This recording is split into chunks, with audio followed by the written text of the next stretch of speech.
When we think of lost civilizations, most minds jump straight to Atlantis, Plato's mysterious sunken island that supposedly vanished in a single day and night of misfortune. But what if Atlantis was just the beginning?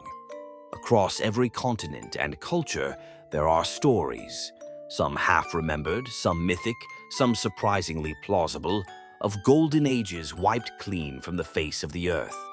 Civilizations that reached heights we struggle to comprehend, only to vanish beneath oceans, deserts, jungles, or even into the fabric of legend. Ancient ruins, unexplained artifacts, and mysterious symbols carved into stone walls across the world have fueled speculation for generations. Were these anomalies remnants of advanced societies erased by cataclysm? Or are they simply misunderstood chapters in our human story? In this episode, we journey beyond the familiar myth of Atlantis to explore 5 lesser-known or legendary lost civilizations, some rooted in real archaeology, others steeped in spiritual lore or colonial obsession. For each, we'll examine what evidence, if any, truly exists, and where modern myth begins to blur the line between reality and fantasy. This isn't just a list of legends. It's a deep dive into what drives our fascination with forgotten greatness. A journey that moves from the solid stones of Göbekli Tepe to the whispered dreams of Lemuria and Shambhala.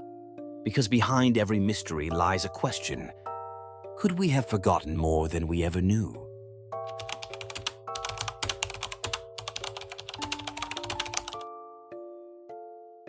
In the rolling hills of southeastern Turkey lies a place that, for decades, looked like nothing more than an ordinary mound of earth. But beneath the soil of Göbekli Tepe was a secret, one that would shake the very foundations of how we understand the rise of human civilization. Discovered in the 1990s, Göbekli Tepe has been carbon dated to around 9600 BCE, thousands of years before Stonehenge, before the Great Pyramids, before agriculture as we know it. At a time when most mainstream historians believed humans were still scattered, nomadic bands of hunter-gatherers, this site tells a very different story. What archaeologists unearthed wasn't a cave or a crude settlement. It was a massive stone temple complex with pillars up to 6 meters tall, weighing tons, carved and arranged with astonishing precision. The monoliths are decorated with intricate images: lions, scorpions, vultures, snakes, animals rendered with symbolic care. These carvings suggest more than simple survival. They hint at ritual, at story, at belief. What's more unsettling? The site was deliberately buried. Who covered it, and why, remains an unsolved mystery. Göbekli Tepe predates the known rise of agriculture, yet its construction would have required hundreds of coordinated workers, sustained over time. So, how do you get large teams of people working toward a common goal, without cities, without farming, without hierarchy? Some, like author Graham Hancock, argue this points to the remnants of a forgotten advanced civilization, one wiped out by the cataclysms at the end of the Ice Age, but who seeded human knowledge before vanishing. Mainstream archaeologists offer a more grounded, though still revolutionary, explanation that our ancestors were capable of social complexity far earlier than we imagined. Either way, Göbekli Tepe shouldn't exist, not according to the textbook version of human history, and that's why it's on this list.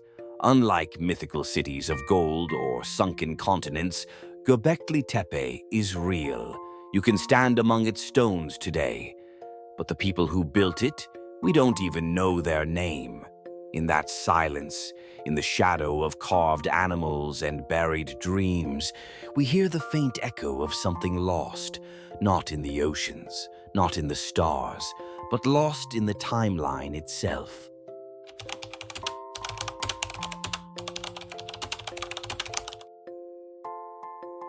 In the 19th century, long before plate tectonics gave us a scientific explanation for drifting continents, there was a mystery on the map, or rather the fossil record. Zoologist Philip Sclater noticed something strange. Lemur fossils were found in both Madagascar and India, but not in Africa or the Middle East in between. To explain this, he proposed a now-defunct idea, a lost landmass he named Lemuria, which he imagined had once connected those regions. It was a simple geological hypothesis. But then, it got strange. Occultist Helena Blavatsky, founder of the Theosophical Society, took Sclater's idea and turned it into something mythic. She described Lemuria as the home of an ancient, spiritually advanced race that perished in a cataclysm. Around the same time, James Churchward, a British colonel turned mystic, claimed he had uncovered ancient tablets in India describing Mu, a mighty civilization in the Pacific Ocean, said to be the true cradle of humanity. According to him, Mu had electricity, flying machines, and knowledge far beyond our own, before it sank beneath the waves in a night of fire and earthquakes. None of this, of course, holds up to scientific scrutiny. There's no geological evidence for a sunken continent of that size in the Indian or Pacific Oceans. Modern plate tectonics explains the fossil anomalies through continental drift and ancient land bridges that have long since vanished under rising seas. No need for lost continents. Still, the myth refuses to die. Why? Because it taps into something deeper. The idea that a civilization could rise, fall, and be completely erased, leaving behind nothing but whispers. It also lives on in culture. In Tamil literature, the concept of a lost southern land called Kumari Kandam mirrors Lemuria. Some even equate the two, arguing that an ancient Tamil homeland was swallowed by the sea, a real flood myth echoing through time. And to be fair, there were real prehistoric flood events. At the end of the last ice age, melting glaciers caused sea levels to rise over 400 feet, swallowing coastlines, including areas like Sundaland in Southeast Asia, now hidden beneath modern oceans. So while Lemuria and Mu, as imagined, with their dino people, crystal towers, and psychic technology, remain firmly in the realm of fiction, the inspiration behind the myth might come from real geological memory. These legends show us how science and speculation can collide, and how we often wrap complex truths in fantastical robes. Not everything lost was ever real, but even fiction can point to a forgotten truth, that land, people, and memory can vanish and be reborn as myth.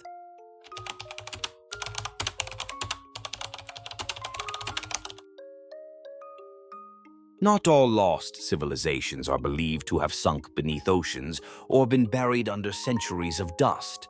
Some, according to ancient lore, were never meant to be found by ordinary people at all. In Tibetan Buddhist tradition, there is a place called Shambhala, a hidden realm of peace, wisdom, and enlightened beings said to exist somewhere beyond the Himalayas. It is not just a mythical city, it is a spiritual destination, a place of harmony untouched by time, veiled from the unready. Those who reach it, legends say, must be pure of heart and guided by deep inner knowledge. Then there's Agartha, or Agarthi, another legendary land said to lie deep within the earth itself. This myth is more recent and far more fringe. Agartha emerges from the 19th and early 20th centuries through esoteric literature and hollow earth theories. Its underground world is described as home to advanced beings, hidden technologies, and ancient wisdom lost to surface dwellers, a hidden global civilization that thrives beneath our feet, invisible yet influential. These two myths eventually merged in the minds of mystics and occultists. Writers like Ferdinand Ossendowski and Alexandre Saint-Yves d'Alvèdre helped spread these ideas through Europe. Nazi expeditions to Tibet in the 1930s were even partly fueled by a belief in lost Aryan roots and hidden knowledge. some inspired by these very myths. Of course, there is no physical evidence for either Shambhala or Agartha. Not a shard of pottery, not a stone wall. They exist outside the timeline, places of the spirit, not of the shovel. But what makes these ideas persist? Because they tap into something psychological, even more than historical. The longing for a world untouched by corruption, a hidden sanctuary of truth, or a forgotten light in the darkness of modern chaos. A place that didn't vanish, but hid itself from a world not ready for it. So while Shambhala and Agartha may not qualify as lost civilizations in the traditional sense, they earn their place here for one reason. They remind us that not all mystery is buried. Some are hidden in plain sight, behind mountains, beneath our feet, or within our minds.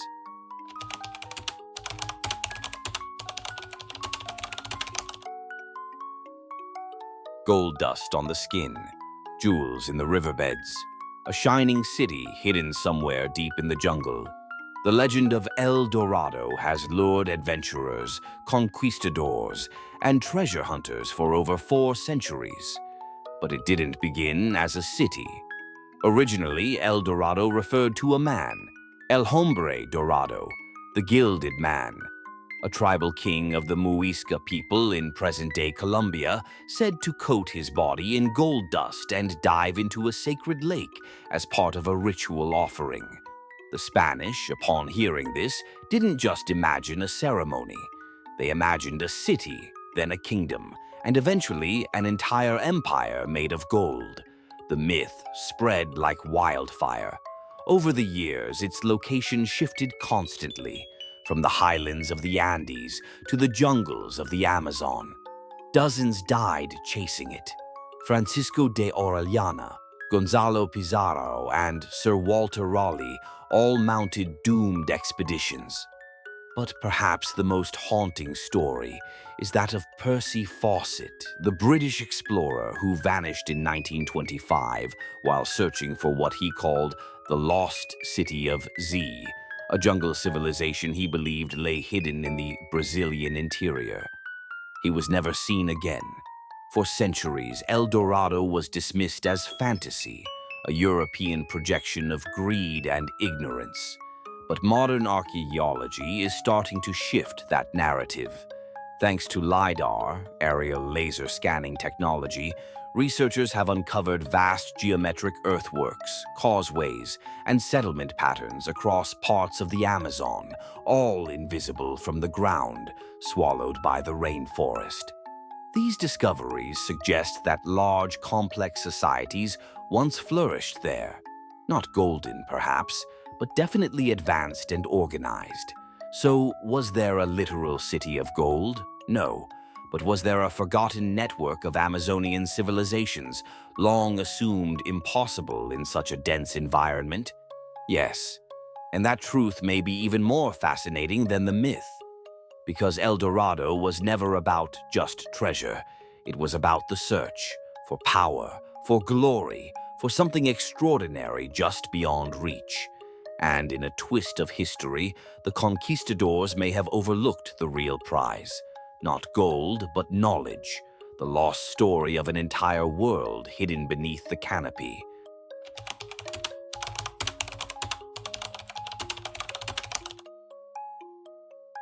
It wasn't built on myth. It wasn't whispered in sacred texts or glimpsed through jungle fog. The Indus Valley civilization was very real, and yet for most of modern history, we had no idea it existed. Discovered only in the 1920s, the ruins of Harappa and Mohenjo-Daro in what is now Pakistan and northwest India revealed a sprawling civilization that rivaled ancient Egypt and Mesopotamia. Not in blood-soaked monuments or royal tombs, but in urban brilliance.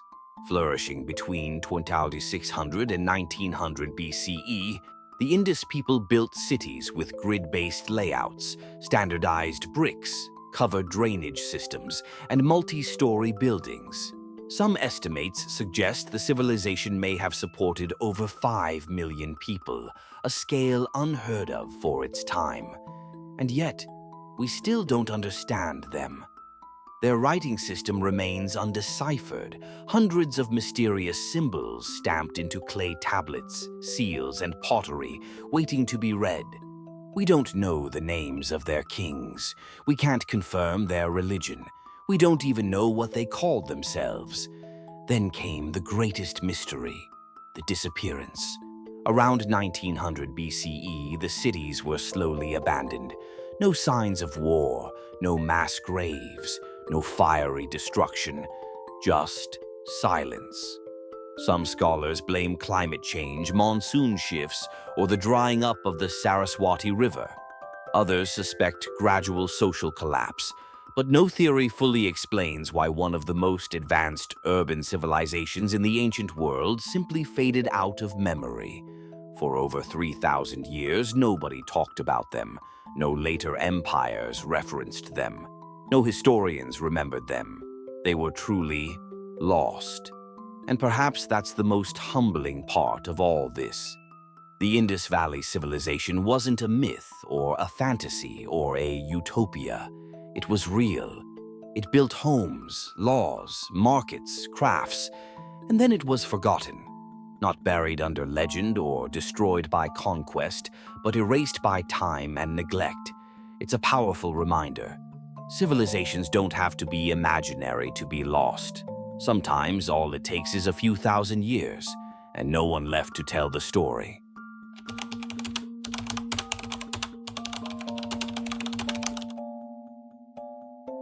Not every lost civilization is buried in sand or myth. Some were hiding in plain sight, dismissed, ignored, or rewritten by those who couldn't believe what they were seeing. Let's start with the Anasazi, now more respectfully known as the ancestral Puebloans. For centuries, they lived in what is now the American Southwest, building remarkable cliff dwellings like those at Mesa Verde and Chaco Canyon. These weren't small hideouts. They were vast, multi-story complexes carved into rock, aligned with the sun and stars, complete with reservoirs and roads. But by 1300 AD, many of these settlements were abandoned. Why? Theories range from severe drought, resource depletion, to social conflict or spiritual shifts. Their descendants, the Hopi, Zuni, and other Pueblo peoples, still carry their traditions, but the sites themselves remained eerily empty for generations. European settlers once labeled them mysterious ruins, forgetting that the builders were never gone, just ignored. Then there's Great Zimbabwe, a massive stone city in southeastern Africa, once home to a powerful trading kingdom between the 11th and 15th centuries. When European explorers first encountered its towering dry stone walls and conical towers, they simply refused to believe that Africans could have built it. Instead, they concocted wild theories that it was built by the Phoenicians, the Queen of Sheba, even biblical figures. Why? Because colonial thinking couldn't accept that advanced architecture, trade networks, and cultural complexity could have indigenous African origins. It wasn't until the 20th century that archaeological evidence firmly established that Great Zimbabwe was built by ancestors of the Shona people. But by then, centuries of misinformation had already warped the narrative. These honorable mentions show us something deeper about the idea of lost civilizations. Sometimes civilizations aren't lost because of earthquakes or floods. They're lost because someone decided to forget them. Because of racism, arrogance, or simply bad history. And that may be the most haunting loss of all. Not the fall of cities, but the erasure of memory.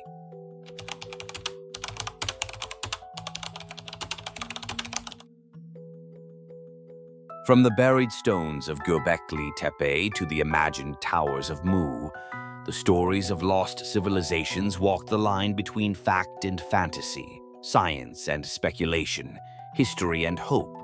Some, like the Indus Valley civilization, were real, thriving urban centers with sophisticated infrastructure lost for millennia and only rediscovered by accident.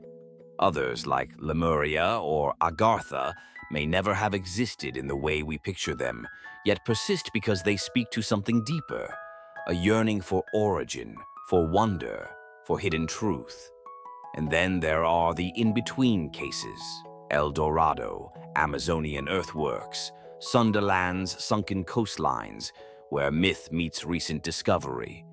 These are reminders that even the most exaggerated legends can contain a grain of truth, buried under layers of imagination and time. But maybe the real question isn't, did it exist? Maybe the better question is, why do we keep telling these stories? Because they say something about us, our fears, our dreams, our desire to believe that the world still holds secrets, that we haven't found it all, that somewhere deep beneath the jungle canopy, under the ocean floor, or behind the veil of myth, there's still something waiting to be uncovered. History is full of gaps, of blank pages, of civilizations we've forgotten or misunderstood, not because they didn't matter, but because we stopped looking. And so we ask you, if you could discover one lost civilization and learn all its secrets, which one would you choose? Let us know in the comments below. And remember, the past is never truly gone. Sometimes it's just waiting to be found.